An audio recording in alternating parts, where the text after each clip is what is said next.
Blue and red lights flashed in the rearview mirror. Judge Marcus Williams' hands tightened on the steering wheel as his luxury black sedan rolled smoothly toward the shoulder of the road. The night was calm, the city lights glimmering in the distance, and he hadn't broken a single traffic law. He wasn't speeding. He hadn't run a light. His turn signals were perfect. Yet, as the piercing siren wailed, Marcus already knew the reason. It wasn't about a broken law. It was about him. The police cruiser swerved behind him a little too aggressively, tires crunching against the pavement, as if Marcus was some dangerous criminal instead of a respected state. Supreme Court judge? His chest rose slowly as he exhaled, steadying himself. He had faced ruthless attorneys, stubborn juries, and high-profile murder cases in his courtroom. But something about these flashing lights on an empty road sent a different kind of chill down his spine. Inside the car, Marcus's thoughts raced. Don't lose your temper. Stay calm, let him speak first. This wasn't the first time he'd felt the sting of being judged. Before speaking a word, his tailored suit, polished watch, and shining car seemed invisible to people who only saw the color of his skin. As the officer's door opened, the sound of heavy boots hit the pavement, each step loud, purposeful, and filled with authority. Marcus's eyes caught the reflection of the officer approaching in the side mirror. Young, broad-shouldered, a swagger in his stride, and even from a distance, Marcus could see the look. That look he had seen so many times in his years on the bench. A mixture of arrogance and prejudice, hidden behind a badge. He rolled down his window halfway, resting both hands calmly on the wheel where they could be seen. Experience had taught him this was not the time to make sudden movements. The officer's flashlight cut through the night, shining into Marcus's car, scanning him from head to toe as if searching for an excuse. Marcus swallowed quietly, his jaw tightening. He wasn't nervous, no, he was simply preparing, because he knew this wasn't just a traffic stop. It was about to be a test of patience, dignity, and justice. And tonight the wrong officer had chosen the wrong man to underestimate. Officer Daniels, a young cop with a smug look, strutted up to the driver's side window like he owned the road. The beam of his flashlight sliced across Marcus's face, lingering there as if to remind him who held the power in that moment. "License and registration," Daniels barked, his tone sharp and cold. No greeting, no explanation, just an order. Marcus, calm and composed, raised a single eyebrow. His years on the bench had taught him how to remain steady even when provoked. "Good evening, officer," he replied smoothly. "May I know the reason for the stop?" Daniels smirked, leaning in closer. "Don't play smart with me. You don't belong in a car like this." The words hung in the air like a slap. Marcus studied him carefully. He had seen this arrogance before, not in criminals, but in men who thought a badge gave them unchecked authority. Daniels wasn't looking for lawbreakers tonight. He was looking for someone to belittle. Marcus shifted slightly, keeping his hands on the wheel. "I'm afraid I don't understand, officer. I wasn't speeding. My tags are valid. My headlights are on. Could you explain what offense I've committed?" Daniels chuckled under his breath, shaking his head. "Oh, I don't need an excuse. Guys like you think money or a fancy suit makes you untouchable." He tapped the hood of the car with the back of his hand. "Tell me, where'd you really get this car? Because something tells me it's not yours." Marcus felt the sting of the accusation, but his face remained unreadable. Inside, however, a storm was brewing. How many times had men like Daniels humiliated hardworking people who had done nothing wrong? How many times had silence allowed injustice to grow? "Officer," Marcus said in a steady, measured tone, "you'll find everything is perfectly legal. If you'll check my license, you'll see that for yourself." Daniels leaned down until his face was only inches away. "We'll see about that," he muttered, snatching the documents from Marcus's hand with unnecessary force. The flashlight beam swept around the interior of the car, searching for trouble where there was none. But Marcus wasn't worried. He knew the truth. And soon enough, Officer Daniels was about to learn exactly who he was dealing with. Marcus kept calm, even though inside he was boiling. Years of sitting on the bench had trained him to mask emotion, but that didn't mean he couldn't feel the burn of injustice. His fingers tapped lightly against the steering wheel as he finally spoke, his voice steady. "So you pulled me over because of the car I drive?" Daniels didn't hesitate. He crossed his arms, his chest puffed out like he had already won some kind of battle. People like you usually borrow cars like this, he sneered, his eyes narrowing. Then he leaned in just a little closer and added with a poisonous grin, or steal them. The words sliced through the air like a knife. Marcus's jaw tightened, but his expression didn't falter. He knew that showing anger would only give Daniels more power. Years of prejudice, years of watching people judged before being heard, had taught him that the most powerful response was calm strength. Inside, though, the insult echoed. People like you. It wasn't just about the car. It was about the color of his skin, about assumptions Daniels thought he could get away with making. Marcus inhaled slowly through his nose, holding the breath for a moment before letting it out.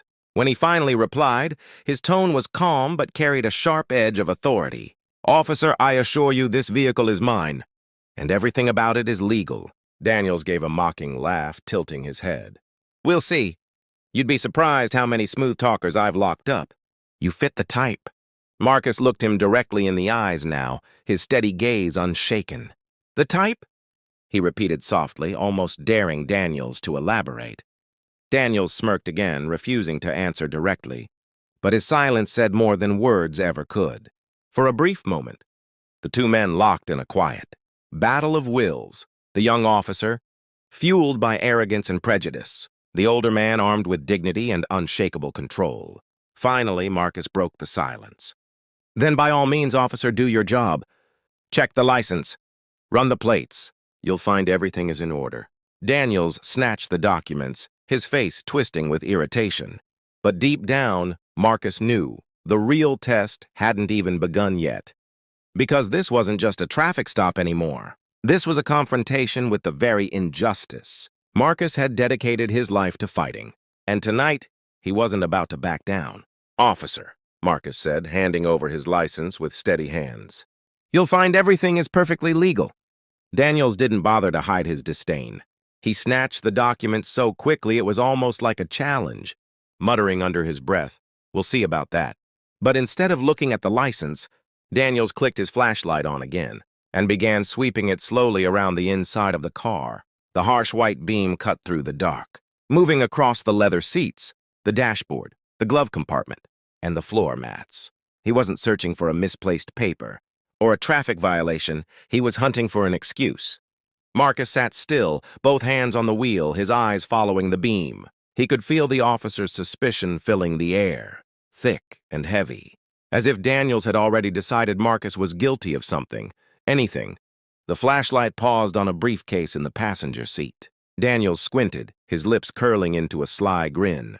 "What's in there?" he demanded. "Legal documents," Marcus replied evenly. "Confidential for court tomorrow." Daniels chuckled under his breath. "Court, huh? You expect me to believe that?" Marcus's voice remained calm, but there was steel behind it. "Yes, and if you continue this baseless search, you'll quickly realize you're stepping into dangerous legal territory." Daniels ignored the warning and continued scanning the car, peeking under the seats as if he might magically uncover hidden contraband. The arrogance in his posture was unmistakable. He wasn't trying to enforce the law, he was trying to prove a point. "You sure are calm for a guy about to spend the night in a cell," Daniels said, straightening up, his flashlight still in hand. Marcus finally turned his head, meeting the officer's gaze with eyes that carried the weight of countless verdicts delivered from the bench. "I'm calm," he said, "because I know the law. Do you?" For the first time, Daniels hesitated. Just for a second, the smirk slipped from his face. But quickly he masked it with a scoff and looked away, continuing his pointless search. Marcus stayed still, silently counting the seconds. He knew this wasn't going to end with a flashlight. Daniels was building toward something bigger, something Marcus was more than ready to confront. Daniels leaned closer, the beam of his flashlight now just inches from Marcus's face. His voice dropped lower, dripping with arrogance. "If I find anything suspicious, you're going to jail tonight." Marcus didn't flinch. His steady gaze met the officer's, unblinking, calm yet powerful. Years of presiding over tense courtrooms had taught him how to stare down men who thought intimidation was power. He spoke slowly, each word deliberate. "I assure you, officer," Marcus said firmly, "you will not." For a brief moment, silence hung in the night air, broken only by the distant hum of passing traffic. Daniels's jaw tightened. He wasn't used to being challenged, especially not by someone he had already judged in his mind. A smirk spread across his lips. Big talk for someone in handcuffs soon. He straightened, pulling at his belt as though preparing to prove his threat. Marcus's pulse remained steady, but inside he felt the weight of the moment. He knew the kind of man Daniels was. Power-hungry, reckless, dangerous when unchecked. Men like him believed fear was stronger than truth. But Marcus had faced down hardened criminals in his courtroom. He had heard their lies, seen their rage, and still stood tall. Tonight would be no different. "Officer Daniels," Marcus said calmly, his deep voice cutting through the darkness like a gavel striking wood. "I would strongly advise you to reconsider the path you're taking."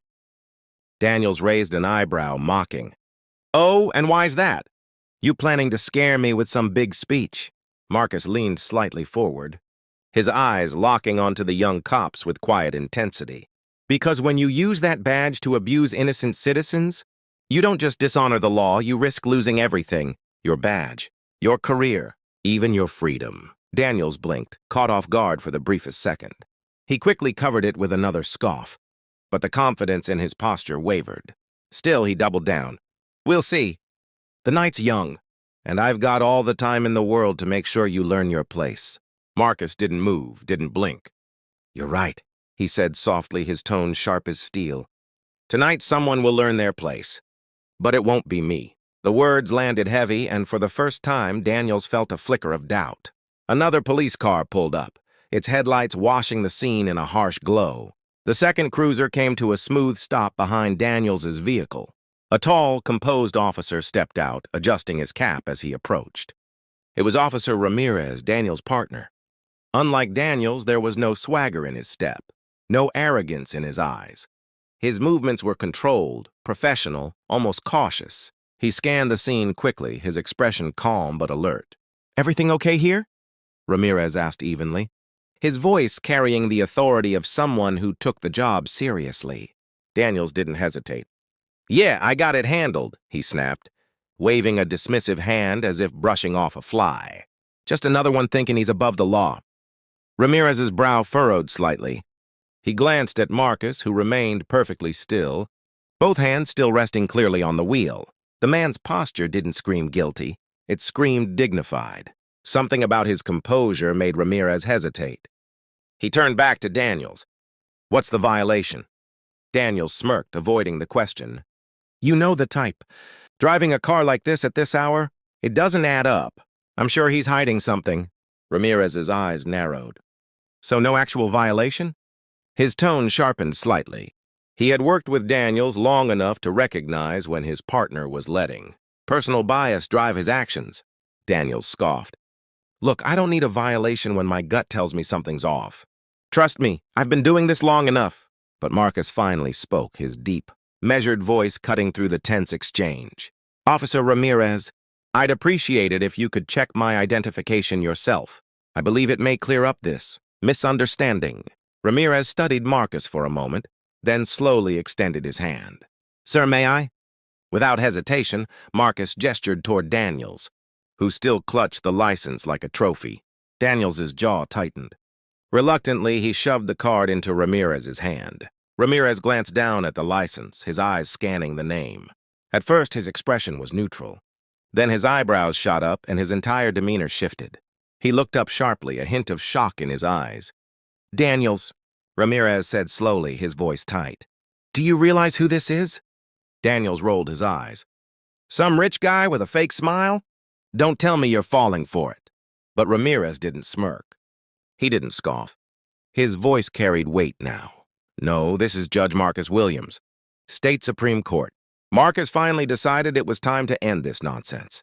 His patience had limits, and Daniels had already crossed every line of decency. "Officer Ramirez," Marcus said clearly, his voice calm but commanding, "I'd appreciate if you could check my ID properly. I believe it may clear up this situation." Ramirez glanced between the two men, his expression puzzled. Daniels looked annoyed, clutching the license like it was evidence he'd earned. For a second, it seemed he might refuse. But under Marcus's unwavering gaze, Daniels reluctantly shoved the card into Ramirez's hand. "Fine," Daniels muttered. "But don't say I didn't warn you. Guys like him always have something to hide." Ramirez ignored the jab. He lowered his flashlight, tilting the license under the glow of the cruiser's headlights. His eyes scanned the name. At first, his face remained composed, lips pressed into a neutral line. Then slowly his eyes widened. He blinked once, then twice, as though making sure he was reading correctly. The silence grew heavy. Daniels shifted impatiently. "Well, what did I tell you? Fake ID, right?" Ramirez didn't answer immediately. Instead, he looked up at Marcus, his expression now a mix of shock and sudden respect. He swallowed hard before speaking. "Daniels." Ramirez's voice was low, serious. "Do you know who this is?" Daniels gave a mocking chuckle. "Yeah, some slick talker trying to impress us. Probably a lawyer or something. Who cares?" Ramirez's tone sharpened, cutting through his partner's arrogance. "No, this is Judge Marcus Williams, State Supreme Court."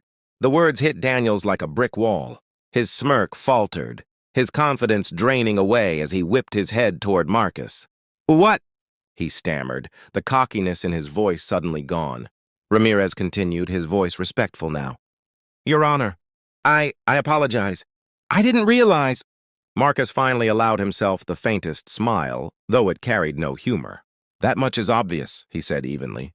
Then, turning his gaze back to Daniels, he added, "And I think it's time we address exactly what you did realize when you stopped me tonight." Daniels' throat went dry. For the first time, he felt the ground shift beneath him. The game he thought he was winning was suddenly slipping out of his control. Ramirez turned pale, his voice tightening as the weight of the name on the license sank in. "Daniels, do you realize who this is?" Daniels rolled his eyes, still clinging to the arrogance that had carried him this far. "Some rich guy who thinks?" But Ramirez cut him off sharply, his tone leaving no room for argument. "This is Judge Marcus Williams, State Supreme Court." The words landed like a thunderclap. Daniels froze. For the first time that night, the smug grin slid right off his face. His mouth opened, but no words came out. He looked at Marcus, then at Ramirez, then back again, his expression a mixture of disbelief and panic. Marcus sat calmly, his hands still resting on the wheel, his eyes never leaving Daniels. He didn't need to say a word. The silence itself was crushing. You've got to be kidding," Daniels muttered finally, his voice cracking as he tried to regain composure. "No way." Ramirez held the license firmly, his jaw set. "It's no joke. Judge Williams is one of the most respected men in this state. You just profiled him, harassed him, and threatened him without cause." The color drained from Daniels' face. His mind raced. In an instant, the confidence that had fueled his every word turned to dread. He thought of the body cameras, the bystanders who had started recording, the consequences waiting for him at the station. Marcus finally broke the silence, his voice deep and commanding. "Officer Daniels," he said slowly, "you pulled me over tonight not because of a traffic violation, but because of the color of my skin in the car I drive." Daniels swallowed hard, his throat dry. I didn't—" "Yes, you did," Marcus interrupted, his tone sharper now. "Your words, your actions, and your threats make it undeniable." Ramirez lowered his head slightly, clearly ashamed of his partner's behavior. "Your Honor," he said with respect, "I apologize deeply for this. This is not how our department should operate." Marcus nodded once, acknowledging Ramirez's sincerity, but his eyes remained locked on Daniels. "Tonight, officer, you learned a hard truth. Justice does not bow to prejudice, and you are not above the law." Daniels shifted uncomfortably, his bravado completely gone. He knew his career might have just ended in the blink of an eye. Marcus spoke firmly now, his voice carrying the weight of years of justice served. The calm tone he had maintained earlier was gone, replaced with authority, the same voice that had silenced countless noisy courtrooms. "Officer Daniels," he began, his words sharp and deliberate, "you pulled me over without probable cause. You profiled me based on the color of my skin. That is not only unprofessional, it's illegal." Daniels' lips parted, but no confidence came with his words. I didn't know," he stuttered, the bravado he wore earlier slipping away with every syllable. Marcus cut him off, his eyes like steel. "You didn't care to know." The silence that followed was heavier than the flashing lights above them. Daniels felt it pressing down on him, the realization of what he had done growing heavier with every passing second. He glanced toward Ramirez, silently begging for backup. But his partner's expression was firm and disappointed.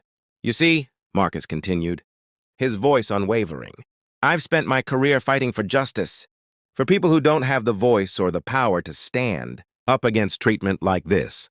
And tonight, you reminded me exactly why that fight is far from over." Daniel shifted uneasily on his feet. Sweat glistened on his forehead despite the cool night air.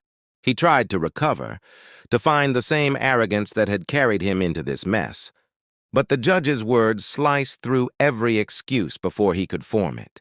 You have to understand," Daniels mumbled. "I was just doing my job." Marcus's eyes narrowed. Your job is to protect and serve, not to harass and humiliate.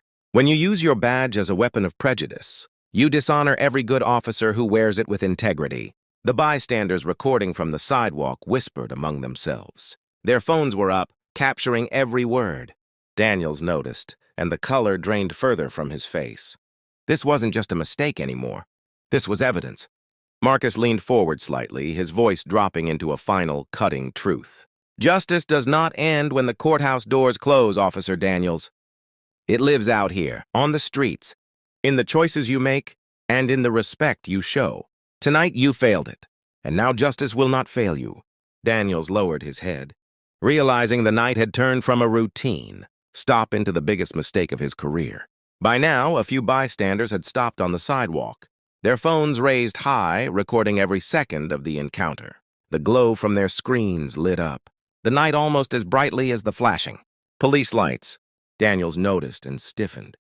His smugness was gone, replaced with the nervous twitch of a man who suddenly realized the trap he'd built for himself. Every word, every sneer, every unlawful threat, it was all being preserved for the world to see. Marcus, sensing the shift, didn't waste the moment. He kept his voice steady, deep, and commanding.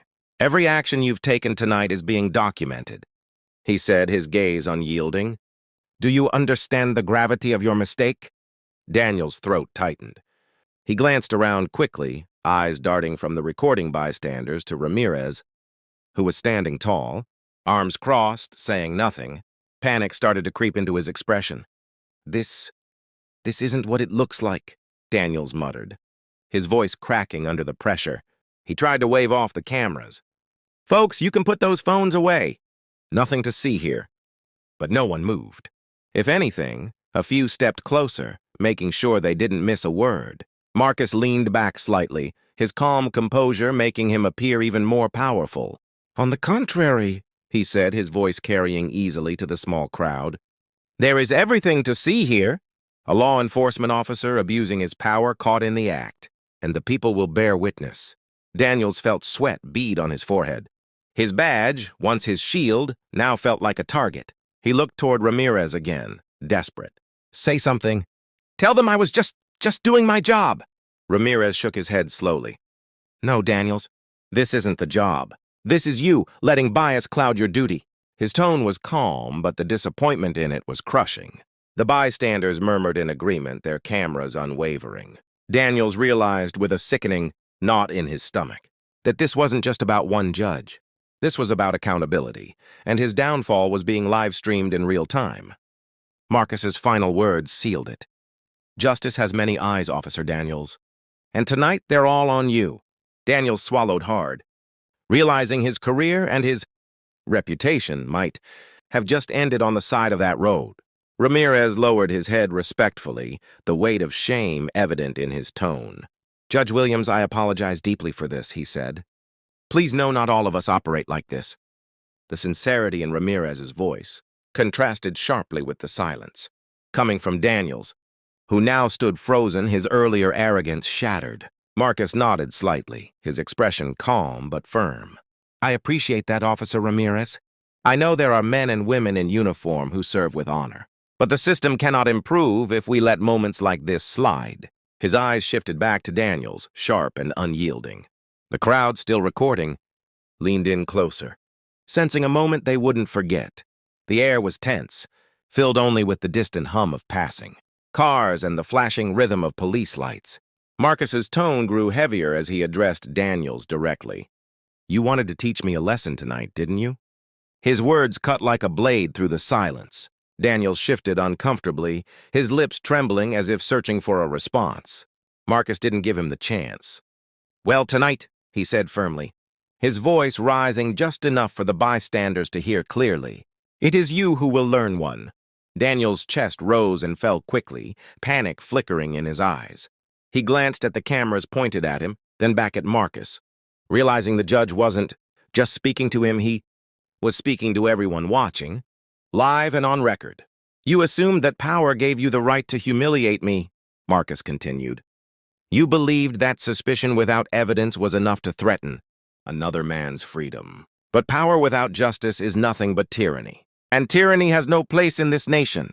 The murmurs from the crowd grew louder, some nodding in agreement. Daniel's face flushed, his hands tightening into fists at his sides, not in anger this time, but in fear.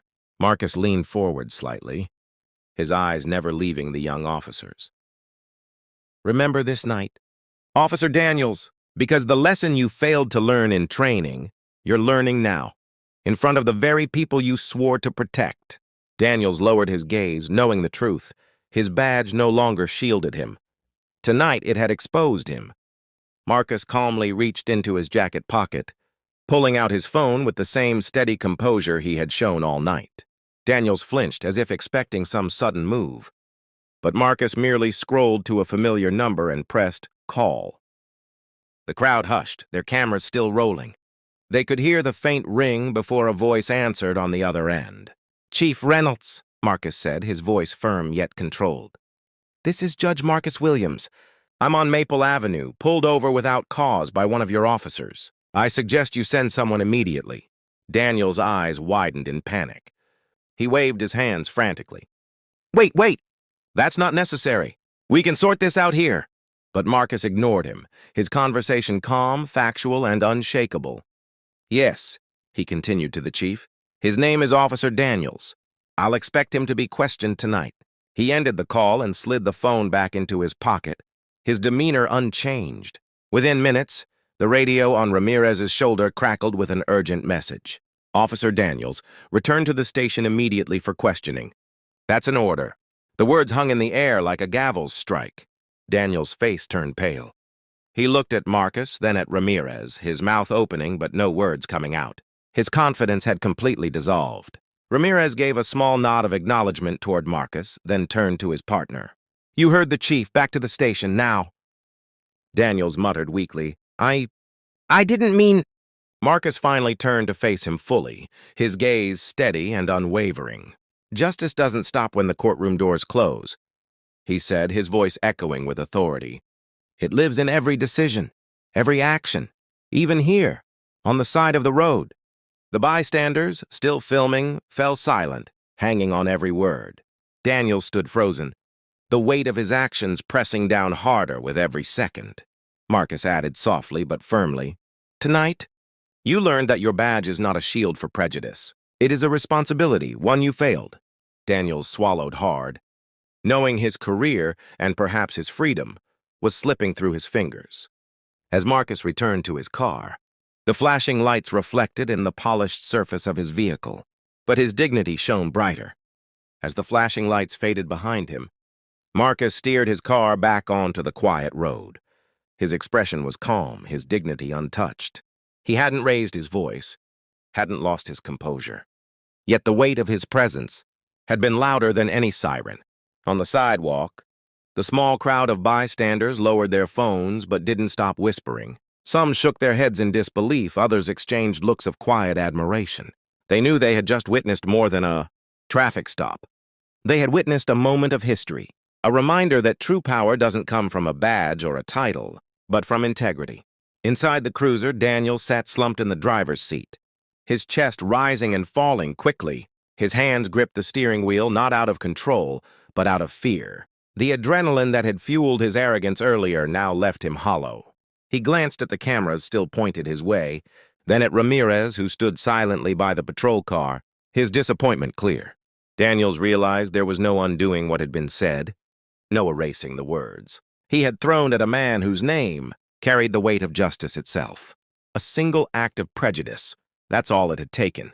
One stop, one assumption, one moment where bias replaced judgment. And in that moment, Daniels had lost the career he thought he controlled.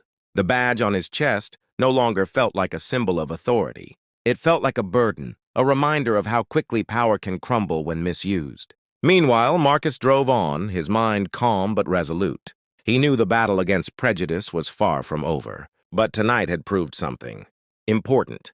Silence in the face of injustice only empowers the unjust, and he had chosen not to be silent. The crowd's whispers grew into quiet conversations. That was Judge Williams. He stood up to him without even raising his voice. Their admiration carried through the night air, a living testament to the moment they'd just witnessed, because that night proved a powerful truth. When you try to humiliate a man of integrity, you don't just lose respect. You face the full weight of justice.